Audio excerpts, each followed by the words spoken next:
Buti na lang, umalis na siya sa barangay namin. Etel kasi siya eh. Gutom ako. Saan pa kaya may pagkain? Magpaggala nga. Isang pulubi. Nakahiga doon sa may kalsada. Kawawa pala si Ivan. Naghihirap na siya. Madalhan nga siya ng pagkain para magkabati na uli kami.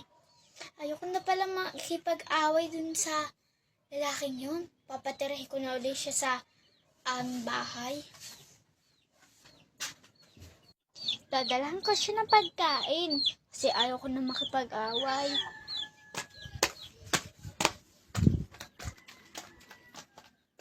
Ivan! Oh, sorry ha. Ayoko na ulit makipag